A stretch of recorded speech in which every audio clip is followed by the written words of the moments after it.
이 미래가 궁금하죠. 내일 미래. 우리가 사는 미래를 사실은 5분만이라도 예측할 수 있으면 우리는 큰 부자가 될 겁니다. 근데 미래를 그렇게 쉽게 예측할 수가 없어요. 그래서 오늘 우리가 사는 시대를 이 불확실성의 시대라고 부르죠. 불확실성의 시대. 그래서 이 불확실성의 시대라고 하는 제목으로 이 갈브레이스라고 하는 경제학자가 책을 썼습니다. 아주 오래전에 나온 책입니다. 오래전에 저도 이 책을 읽었던 기억이 나고요. 어쨌든 우리가 이 불확실하기 때문에 미래에 대해서 예측하고 혹은 예언하는 것에 아주 민감하죠. 이 인간이 이 다른 동물과는 다르게, 다른 피조물과는 다르게 미래에 대해서 알고 싶어하는 아주 특별한 욕망이 우리에게 있어요. 알고 싶죠, 그죠? 궁금하지 않으십니까, 미래가? 그래서 특별히 한국 사람이 미래에 대해서 알고 싶어하는 게 많은 것 같아요. 뭐 우리만 그런 건 아니죠. 전세 인간이라면. 그래서 요즘 많이 뜨는 학문이 미래학이라고 하는 책. 미래학이라고 하는 학문이 아주 굉장히 각광받는 분야가 됐죠. 저도 개인적으로는 미래학에 대해서 관심이 많습니다. 미래가 어떻게 될까? 우리가 사는 미래, 우리 인생의 미래가 어떻게 될까라고 하는 것에 대해서 늘 궁금해요. 특히 우리 한국 사람들은 아주 오래전부터 이 미래에 대한 관심들이 많아서 이 예언에 대해서 아주 민감하죠. 이 점장이가 이 미신, 이 샤머니즘이, 물론 이 샤머니즘이 이게 몽골 쪽에서 이제 발원이 됐습니다만, 우리나라 사람들이 유독 많아요. 그래서 점 보러 다니는 사람들이 많죠. 우리 예수 믿는 사람들도 점 보러 많이 간다고 그래요. 여러분들 아마 점 보러 가보셨을 겁니다. 아마 점까지는 안 보셨지만 스포츠 신문 같은데 오늘의 운세 정도는 늘 탐독을 아마 하실 겁니다. 그죠? 오늘은 운이 좋을까? 어떻습니까? 여러분 미래에 대해서 관심이 많은 걸로 제가 알고 있습니다. 이번 주에 뉴스에 굉장히 크게 나왔던 것 중에 하나가 만민중앙교회 이야기가 나왔습니다. 아마 여러분들도 뭐 엄청나게 큰 교회라는데 하면서 뉴스에 나온 것들 아마 보셨을 겁니다. 사실은 사입이죠. 그거는 이단으로 이미 정제되어 있는 곳이고요. 이단 종파이며 사입입니다.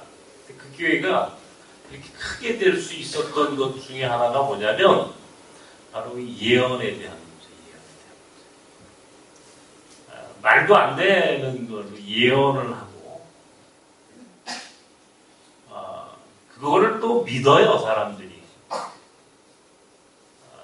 말 같지도 않은 얘기를 들으면서 거기에 쫓아가는 거예요. 참 희한하지. 인간이 얼마나 어리석었습니까? 굉장히 어리석어요. 제가 2주에 걸쳐서 얘기했던 이 신사도 운동 얘기했죠. 신사도 운동. 지금 굉장히 심각한 지경입니다. 이거는 여러분 그냥 들으시면 안 돼요. 이게 이 미혹하게 하는 영이에요. 미혹하게 하는 영. 인간을 미혹한단 말이에요. 정상적으로 생각할 수 없게 만드는 영이에요.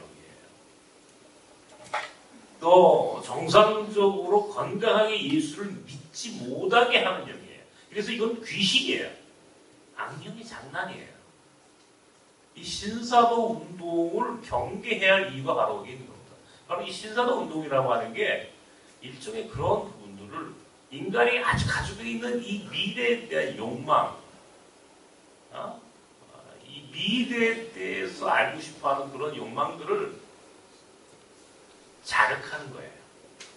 그래서 예언해준다. 예언해준다. 예언해준다니까 사람들이 전부 가는 거야. 근데 그걸 믿으시면 안 되는 거예요. 그거는 사입이에요. 사입이. 악한 영의 장난이에요. 예언은, 인간에 대한 예언은 오직 성경 안에만 있어. 말씀 안에만 존재한다. 말씀 안에만 존재한다. 그래서 오늘 제가 이 히브리서 11장에 이삭과 야곱과 요셉 이 세 명의 족장이 나오는 이 본문을 정한 이유가 뭡니까? 이삭은 믿음으로, 그래서 믿음으로 자기 후손들을 위해서 축복하며 기도했다. 야곱도 믿음으로, 요셉도 믿음으로, 그런 이야기를 써가면서 이 족장들의 이야기를 거론을 했어요. 자, 여러분. 성경에 나오는 이 수많은 사람들의 이야기들이 오늘 이 히브리서 11장에 잘 정리되어 있는데요. 그 중에 이 야곱과 요셉이라고 하는 사람을 여러분들이 주목해 보십시오. 이 믿음으로 그들은 자신들이 살아야 할 삶을 본 거예요.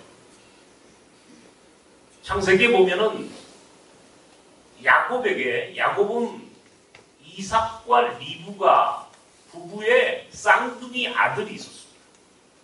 에서와 야곱인데 그 중에 야곱이 동생이에요.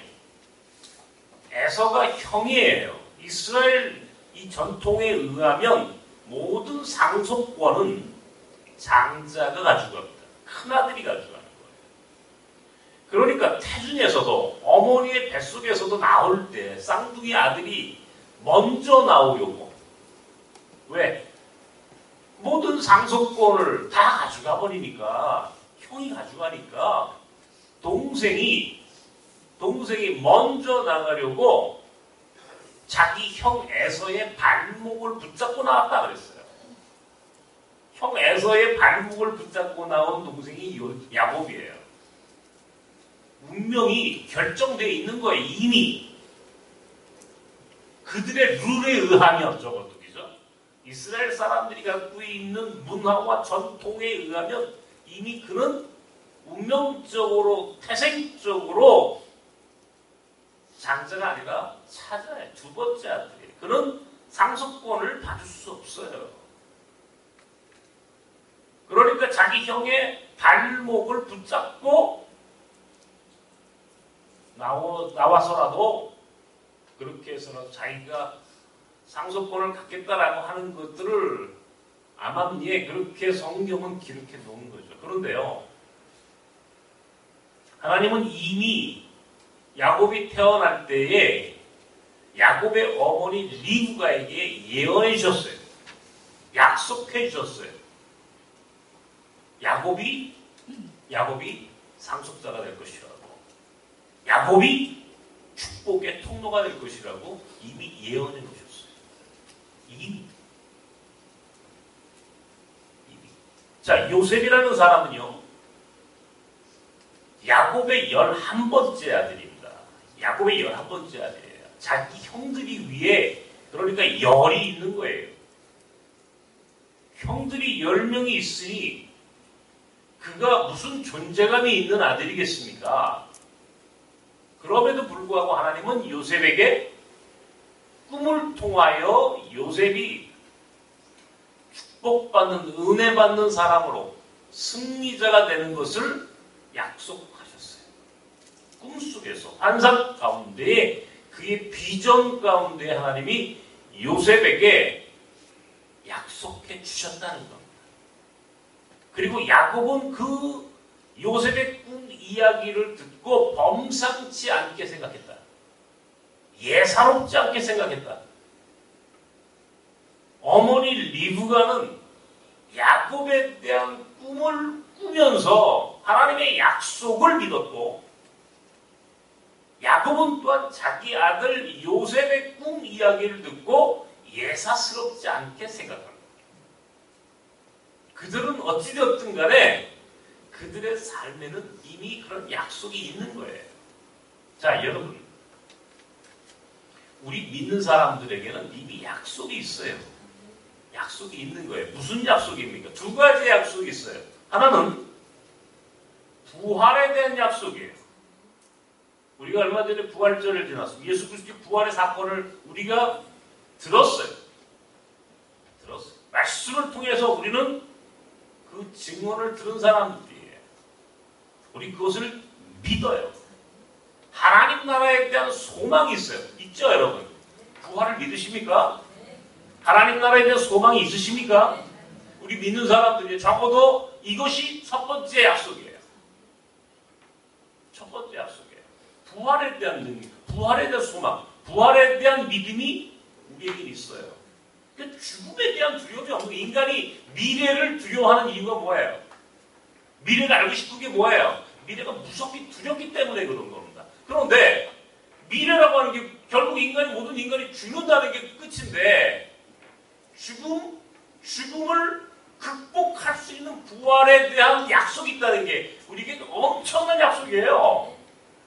부활의 약속이 있는데, 하나님 나라의 소망이 있는데,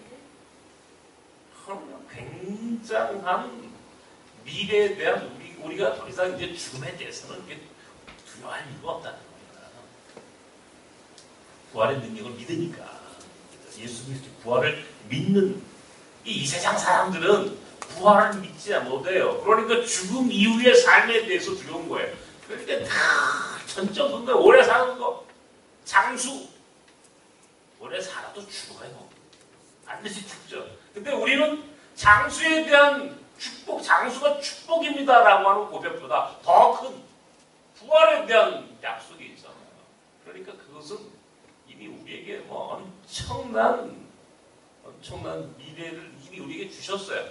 알고 있어요. 우리 다 알고 있는 거예요.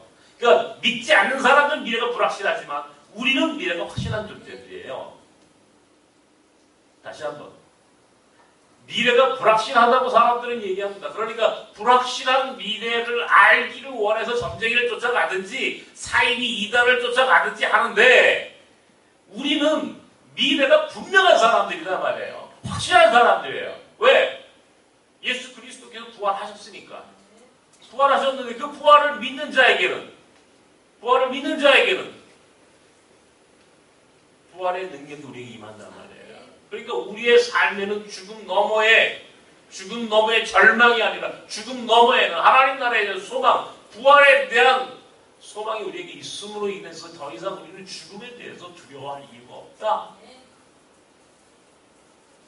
두 번째, 지금 말씀드린 것처럼 야곱과 요셉처럼 이미 우리 믿는 사람들에게는 약속이 있는 거예요.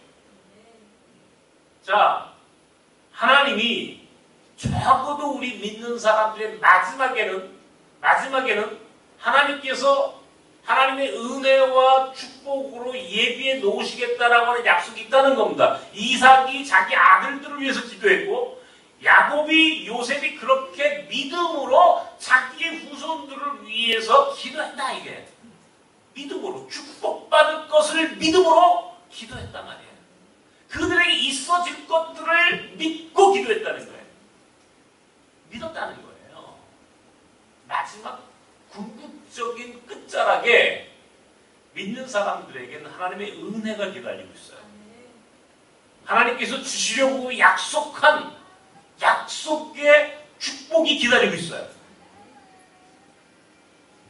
그러면 우리가 죽어서도 부활의 소망을 이미 예약받은 사람들이며, 우리 현실적인 삶 속에서도 궁극적으로 우리 믿는 사람들이 그 약속을 믿으면, 그 약속을 믿고 그 믿음대로 살면 그 궁극적 마지막 목적지에는 하나님의 축복의 약속이 기다리고 있다는 것을 우리는 안다는 거예요. 이해가 되세요? 잘 이해가 안 돼, 지금. 자, 부활이라고 하는 게 약속이에요, 우리한테. 이미 부활에 대한 약속을 나는 믿어요. 이미 죽음 이후의 삶 속에서 나는 자유함을 얻었어요. 두 번째, 이 현실이 문제야, 그러면. 이 땅에 사는 70살을 살지, 80살을 살지, 혹은 100살을 살지는 모르겠지만, 이 땅에서의 삶은 또 어떠하냐 말이에요.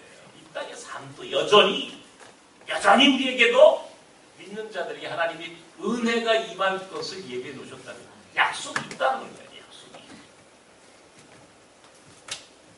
믿음으로 가야 되는데 믿음으로 내일을 바라봐요. 내일을. 믿음의 눈으로. 근데 우리는 믿음의 눈으로 보지 않아요. 이게 또 불확실한 전전긍긍한 현실 속에서 오늘이라고 하는 현실 속에서 우리는 늘 내일에 대한 불안감으로 살아가는 거예요. 또 오늘을 내일을 믿지 못하니까 오늘을 제대로 못 사는 거예요. 자, 내일을 분명히 믿으면 오늘을 어떻게 살 수 있어요? 오늘을 제대로 살 수 있어요. 제대로 살 수 있는 거예요. 내일은 축복이 기다리고 있어요. 은혜가 기다리고 있어요. 그것을 믿으면 그 믿음 위에 하나님께서 그 믿음으로 어떻게 살라고 하는 삶의 모습이 있어요. 그 모습대로 살면 마지막 궁극적인 목적지에 우리에게 기다리고 있는 은혜의 그 날이, 은혜의 그 순간이 우리에게 도래하게 된다는 겁니다. 문제는 우리가 믿음이 없는 거예요. 그걸 믿음의 눈으로 보지 못하는 거예요. 자, 이삭은 믿음으로 봤다, 이게. 믿음으로 자기 자녀들의 미래를 보았으므로 축복함으로 기도했다. 믿음으로 야곱은 자기 후손들의 미래를 봤어요. 믿음으로 보는 거예요. 미래는. 믿음으로요. 미래라고 하는 건 절대 다른 것으로는 보이지 않습니다. 망원경으로 미래가 볼 수 없어요. 믿음의 눈만이 미래를 볼 수 있어요. 믿음의 눈만이 내일을 볼 수 있어요. 왜? 하나님은 미래를 볼 수 있는 특별한 장치를 만들어 놓으셨는데 그것이 뭐냐면 믿음이다, 믿음. 믿음이다. 그러니까 믿음은 미래를 보게 한단 말이에요. 미래가 보여요. 여러분은 안 보이십니까? 미래가 보이면요. 믿음으로 내일을 보면요. 그 믿음으로 보여지는 내일이 우리의 삶을 얼마나 풍요롭게 하고 우리를 얼마나 행복하게 하고 우리를 얼마나 자유롭게 하는지를 누리고 살아야 되는 거예요. 그러면요. 반드시 오늘 우리가 사는 이 세상에서 우리를 승리하게 되어 있습니다. 이 우리 경제를 얘기하지 않습니까? 경제를 얘기하는데 제가 요새 경제사를 공부합니다. 경제 역사를 책을 좀 보고 있어요. 일부러 제가 이 역사에 대한 책을 다양하게 보는데 그 중에 이 경제사를 보고 있어요. 제가 계속 읽었던 책인데 또 읽으면서 제가 느끼는 게 있어요. 야, 이게 참 인간의 운명이라고 하는 게 이게 아무도 모른다. 역사가 가르쳐주는데도 불구하고 그걸 우리는 또 잊어버려요. 1492년입니다. 1492년은요. 콜럼버스가 이 크리스토퍼 콜럼버스가 스페인, 에스파냐를 떠나서 신대륙을 발견한 해입니다. 이게 1492년은요. 세계 역사에서 굉장히 중요한 해입니다. 1492년. 그래서 그 500주년을 기념해서 스페인 바르셀로나에서 그 올림픽을 했던 거예요. 500주년 기념으로. 이 바르셀로나가 파리를 누르고 올림픽을 할 수 있었던 이유 중에 하나가 뭐냐면 1492년에 딱 들이댄 거예요. 올림픽위원회에다가. 1492년에 콜럼버스가 신대륙, 대항해 시대의 문을 열어서 신대륙을 발견했던 것처럼 500주년이 되는 1192년에 우리 바르셀로나에서 스페인에서 올림픽을 해야 합니다. 이게 먹혀든 거예요. 그 이유가 있단 말이에요. 그러니까 1492년에 콜럼버스가 이사벨이라고 하는 스페인, 이스파냐의 여왕을 통해서 이제 대항해 시대가 시작됐죠. 이게 굉장히 중요하다. 그런데 이때 또 하나 중요한 사건이 하나 벌어집니다. 이게 지금 레콘기스타라고 하는 것이에요. 레콘기스타. 그리고 알람브라 칙령이라고 하는 게 있었습니다. 이 스페인, 이 그라나다라고 하는 곳에 이 이슬람과 유대인들이 밀집해 살고 있었어요. 이슬람과 유대인이 함께 살았습니다. 그러니까 이슬람에게 빼앗겼던 그라나다라고 하는 땅을 회복하는 그 땅을 다시 돌려받는 정책이 레콘기스타라고 하는 정책이고요. 그때의 그 이슬람 세력과 함께 살았던 유대인들을 전부 다 쫓아내는 칙령이 바로 이 알람브라 칙령이에요. 어쨌든 중요한 것은 레콘기스타든 알람브라든 중요한 건 뭐냐면 유대인들이 이 알람브라 칙령 때문에 이 사람들이 엄청난 부를 갖고 있었어요. 그러나데 굉장히 많은 부를 갖고 있었는데 이 알람브라 칙령이 뭐냐면 유대인들에게 니들 다 나가. 다 나가. 왜? 이슬람하고 유대인이 결탁이 돼 있었거든요. 그러니까 캐톨릭, 기독교 세력이 볼 때는 이스라엘이라고 하는 이 여왕의 눈으로 볼 때는 이 이슬람과 유대인들은 한 통속이야. 그러니까 기독교 세력이 이제는 세계를 지배한다라고 하는 그런 종교적인 그런 그 열망이 충만했던 그 시대 사람들에게는 유대인들은 내쫓아야 사람들인 거예요. 나가라.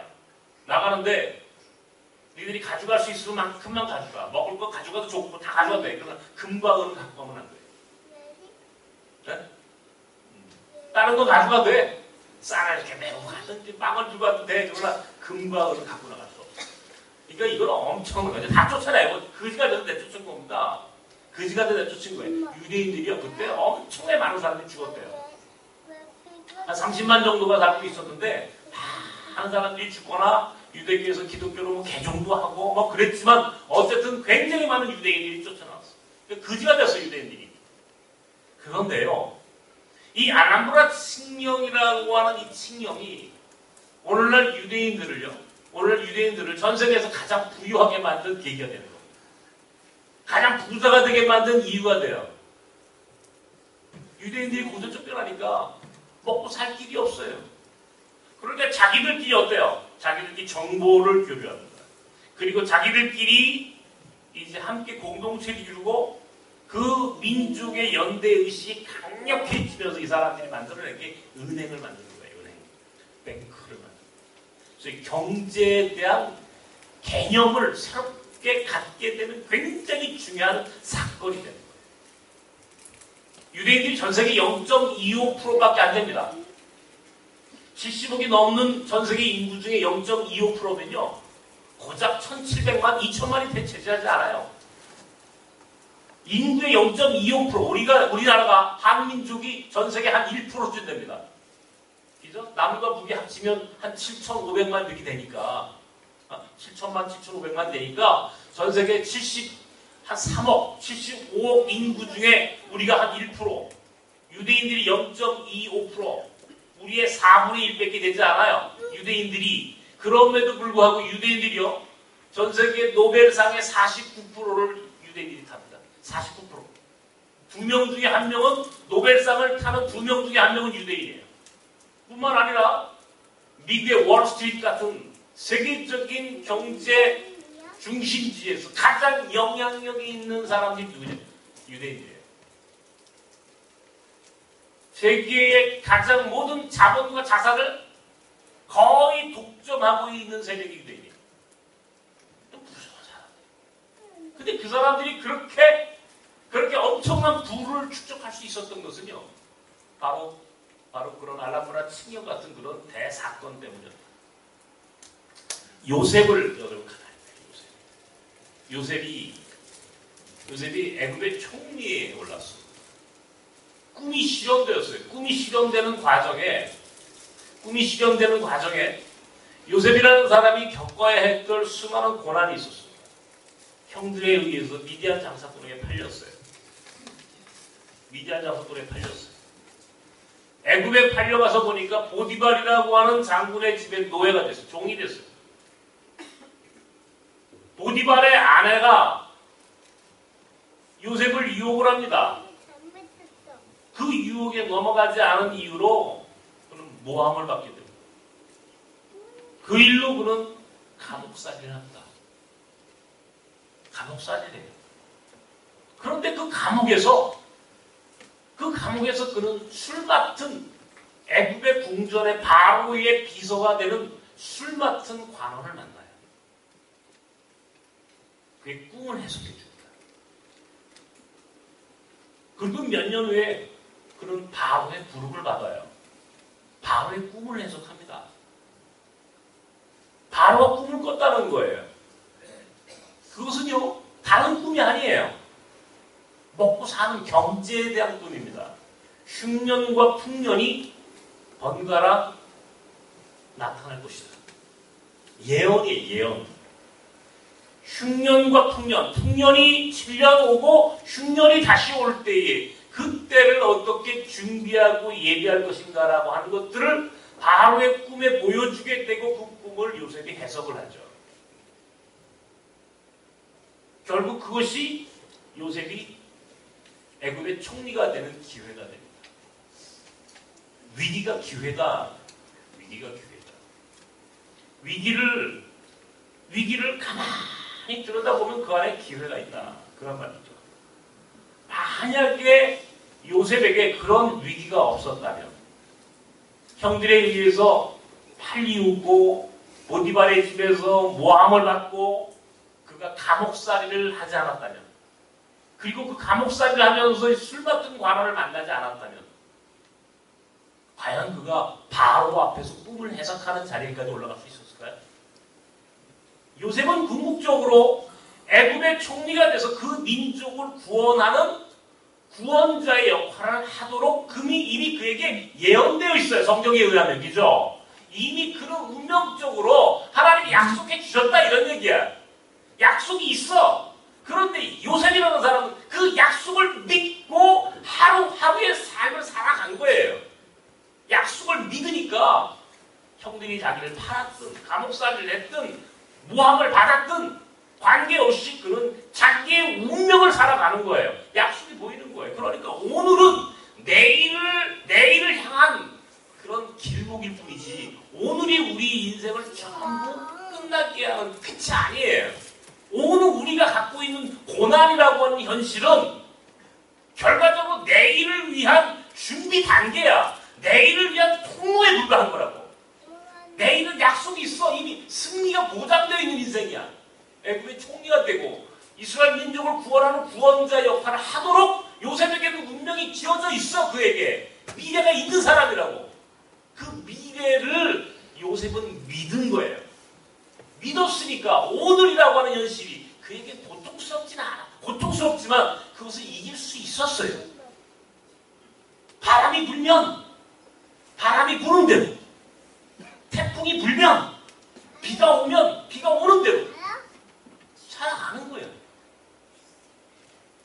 살아가는 거예요. 강한 바람이 강한 어부를 만들어내듯이 그런 바람이 불고 비가 와도 태풍이 몰아와도 그것을 살아가면서 점점점 그는 강해지는 거예요. 왜 내공이 생겨? 왜? 그는 미래를 보는 사람, 믿음으로 미래를 보는 사람은요. 오늘이라고 하는 고난이 결코 그에게 고통스럽지만은 않다 이런 얘기를 하는 거예요. 오늘 이 설교의 주제를 여러분 아시겠어요? 내일이 보장되어 있는데 오늘 성경이 믿음으로 하나님이 그들에게 주셔야 할 축복과 은혜를 그들은 이미 내다본 거예요. 내일이 보장되어 있으니까 그 다음에 오늘은 살만한 거예요. 그냥 오늘도 또 어려운 일이 있으면 그런대로 또 그런대로. 야곱이라는 사람이요. 그런 자기에게 주어질 운명을 처음에는 알지 못했어요. 근데 창세기 28장에 보면 하나님이 그와 약속을 합니다. 창세기 28장에 소위 베델의 약속이에요. 베델의 약속. 하나님이 야곱과 함께 하시겠다는 약속을 하셨어요. 그래서 야곱이 하나님께 서원을 합니다. 서원을 해요. 하나님이 그리하신다면 내가 이곳에 달을 쌓고 하나님께 11조를 드릴 것이며 내가 다시 내 부모 곁으로 돌아올 것입니다. 이 야곱의 서원이 기록된 창세기 28장. 그는 그걸 믿었어요. 그러니까 자기 외삼촌 집 라반의 집에 가가지고도 자기가 사랑하는 여자 라헬이라고 하는 여자를 얻기 위해서 그는 먼저 자기 외삼촌이 라헬을 주지 않고 레아라고 하는 라헬의 언니를 먼저 씹어냈잖아요. 몰래. 7년을 어떻게 합니까? 또 종살이를 해요. 노예살이도 합니다. 라헬을 얻기 위해서 7년을 기다려요. 예? 그렇게 해서 14년을 토탈 14년 여자를 하나 얻기 위해서 14년을 그 집에서 머슴살이를 합니다. 살만했던 거예요. 그래 내 목적을 이루기 위해서는 14년 아니라 그 이상도 내가 만약에 라반이요 모든 것이 야곱이 원하는 대로 다 줬다면 야곱은 축복의 상징이 되지 못합니다. 공교롭게도요 라반이라고 하는 야곱의 외삼촌이 야곱에게 줄 임금을 체불해버려요. 라반이 야곱을 배반합니다. 외삼촌이 조카를 배반해요. 그런데 그 배반의 사건이 야곱이 얼룩무늬 양과 염소떼를 만드는 창조적인 인생으로 그를 바꿔요.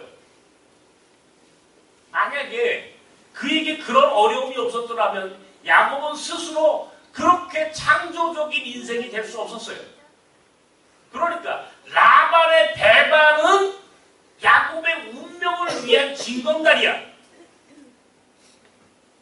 그때는 이해할 수 없는 고난이지만 그러나 알고 보니까 그것은 하나님이 야곱을 이스라엘이라고 하는 이스라엘 민족의 12지파의 조상이 되게 하고 야곱이라는 이름을 이스라엘이라는 이름으로 바꿀 수 있도록 그의 삶을 축복으로 인도하는 길목에 불과한 거야.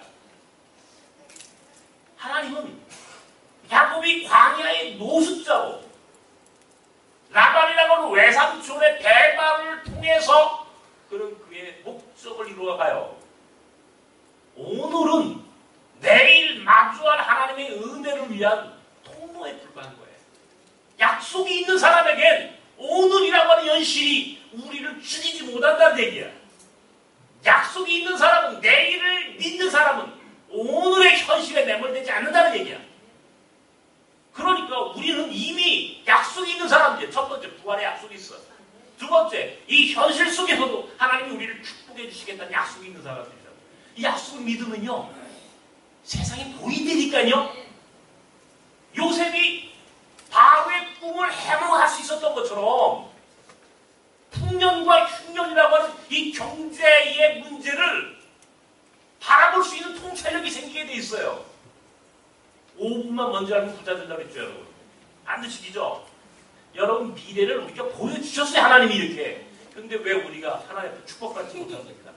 왜 은혜 받지 못해요? 그런 눈으로, 그런 통찰력으로, 그런 믿음으로 여러분이 사는 세상을 들여다보시라 이런 얘기예요. 위기예요, 지금. 분명히 그러나 그 위기 안에 기회가 숨겨져 있어요. 그 눈으로 경제를 보시라고요. 여러분의 삶을 보세요. 제가 경제사를 공부한다고 했죠. 아까 아람어나 칭령 어렵게 얘기했지만 다른 게 아니에요.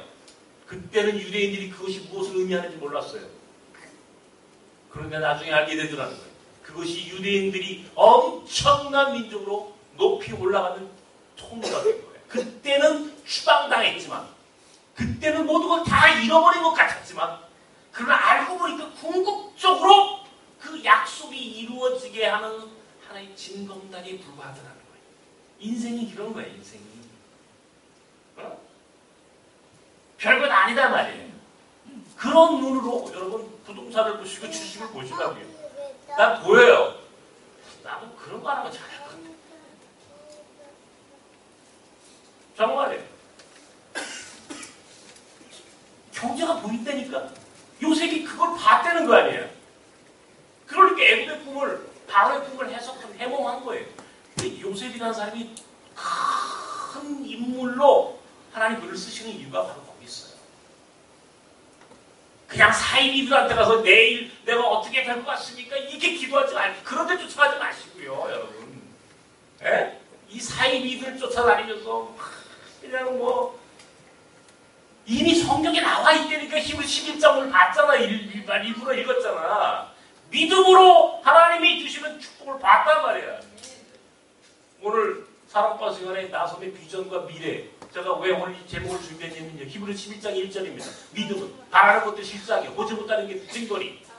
이로써 믿음의 선배들이 다 믿음의 증거를 현실로 만들었다. 얘기했잖아요. 믿음이란 뭐냐 말이에요. 믿음으로 보면 보이게 돼 있는 거야. 믿음은 우리 미래를 알게 해. 믿음의 눈으로 경제를 보고 믿음의 눈으로 여러분의 삶을 들여다보십시오.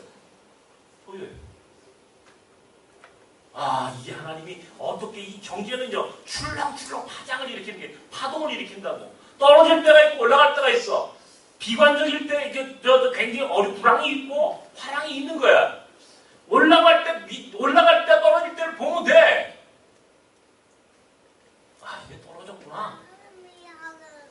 하나님이 지금 이 위기를 기회로 우리에게 주셨구나.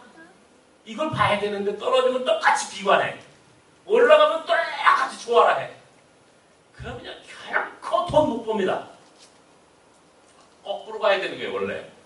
사람들이 다 죽었다고 그럴 때 살아가는 거야. 사람들이 다 이제 뭐 됐어 그러면 그때는 더 나오는 거야, 원래. 모든 경제에는 거꾸로 가라. 거꾸로 가라. 하나님이 주신 방법대로 가라. 하나님이 주시는 방법이 있어요. 하나님이 가르쳐 주시는 방법이 있어요. 경제에는. 쫓아가면 안 돼. 돈을 쫓아가지 말고 하나님이 가르쳐 준 하나님의 지혜를 구해서 그 지혜를 그래야 부자가 돼. 사람들 쫓아가 신문 쫓아가고 신문에 와 경기 좋다 그러면 이미 끝난 거야. 나오는 거야 그때는. 이게 뭐 이전에 증권에도 그런 저거 있잖아요. 격언이 있잖아요. 뭐 소문에서 하고 뭐 뉴스에 팔아나고 그런 건 있잖아. 똑같은 거 이게 괜히 있는 얘기 아니에요. 이게 성경에 나와 있는 얘기야. 성경에 하나님이 축복이 어디에 있는지를 가르쳐 주셨어 이미. 근데 우리가 그럼 믿음으로 그걸 보지 않는 거야. 믿음으로 보지 않고 세상 사람들이 하는 것 좀 쫓아가는 거야. 그러니까 다 잃어버려. 다 손해보는 거야. 뭐 이렇대 저렇대 하면서 아니야, 성경을 잘 보세요. 오늘 우리 나섬이라고 하는 공동체 하나님께서 굉장히 많은 은혜를 주셨어요. 지난 주간에 이제 여태까지 우리 공동체를 많이 도와줬어요. 우리 공동체는 참 많은 사랑을 받은 공동체입니다. 영락교회 같은 그 교회가 우리한테 참 큰 은혜가 됐던 참 하나님 많이 도와주셔서 영락교회를 통해서도 많은 도움을 주셨는데 영락교회에서 이제 정말 이제 공문 하나 왔어요. 다 끊어졌어 후원이. 다 끊어졌어 후원이. 우리 매년 하는 12월 달에 하는 이제 행사 있잖아요. 나섬 페스티벌. 그것도 이제 영락교회에서 못한다. 뭐 이것도 못한다. 이것도 다 끊어졌어. 우리 권 목사님이 이제 재정을 책임진 사람 아닙니까? 나한테 와가지고 목사님 이거 어떡하죠?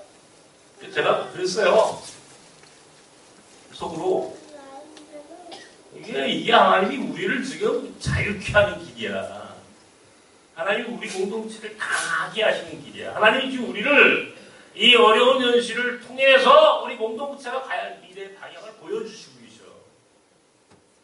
절망하지 않고 실망하지 마라. 없으면 또 다른 길이 있는 거야. 그게 더 중요한 거야. 그것을 쫓아가면 안 돼. 가서 더 도와주세요. 더 우리 이렇게 해서는 절대로 나섬이라는 공동체, 몽골학교라고는 이 학교의 미래가 없다. 요즘 뭐 최저생계비가 정부가 만들어서 우리 몽골 교사들 인건비를요 최저생계비에 맞춰주지 않으면 비자를 주지 않아요. 정부가 출입국관리소에서 비자를 주지 않아요. 여러분. 이 최저생계비라고 하는 게 굉장히 무서운 거예요. 어떤 사람들은 정부가 최저생계비를 너무 높여가지고 물론 자영업자들에게 그것은 굉장한 고민인 건 맞아요. 맞아요. 당장 우리가 그렇잖아요. 우리는 돈을 버는 공동체도 아닌데 우리는 몽골 교사들 인건비를 다 우리가 줘야 되는데 최저생계를 맞춰야 되는 게 무조건 법적으로. 법적으로 맞춰놓지 않으면 비자가 안 돼. 그러니까 우리는 울며 겨자 먹기로 무조건 다 거기에 맞춰야 돼요. 한편에서는 야 이게 정부가 이게 엄청난 지금 일을 해놨구나. 우리 같은 공동체 거의 죽었구나. 근데요 저는 그렇게 생각하지 않습니다. 하나님이 끌고 가시는 방법이에요. 이게 우리를 강하게 하는 길이에요. 줄 거 주고 없으면 그것을 만들어낼 수 있는 지혜를 구하면 돼요. 그렇게 해서 함께 더불어 사는 공동체의 면모를 채워가는 것이 우리가 살아야 할 길이에요. 줄 거 아껴 안 주고 어떻게 그렇게 해가지고 우리가 조금 더 형편이 나아졌다? 그러면 우리가 미래가 존재할까요? 그렇게 생각하지 않습니다. 그래. 오늘은 어렵죠. 오늘은 어렵습니다. 그러나 그것이 우리 공동체와 우리 학교와 우리 모두에게 의미 있는 고통이 될 거다. 저는 그렇게 믿어요. 줘라. 필요한 거 하나님이 주실 걸 믿고 지혜를 구하고 그 대신 우리는 그 미래에 우리가 어떻게 살아야 할지에 대해서 믿음의 눈으로 들여다보는 거예요. 약속을 들여다보는 거예요. 약속을 보면 오늘은 그것이 당장은 우리에게 부담스러운 일이지만 그러나 알고 보면 그것이 큰 부담인 건 맞지만 그것 때문에 약속이 이루어지는 날이 온다. 그게 믿음. 우리 예수 믿는 사람들이 그것도 세상의 흐름 앞에 일희일비해서는 안 되는 거예요. 당장 먹고 사는 게 어려우니까 당장 내 주머니에 돈이 나가야 되니까 원망하고 뭐 어쩌고 저쩌고 그러고 싶지만 그래도 우리 믿는 사람들은 약속을 믿음으로 원래 그걸 이겨나갈 수 있어요. 그것이 오히려 축복의 통로가 되는 거예요. 그것 때문에 우리가 강해져. 그것 때문에 우리의 미래가 존재하는 거예요.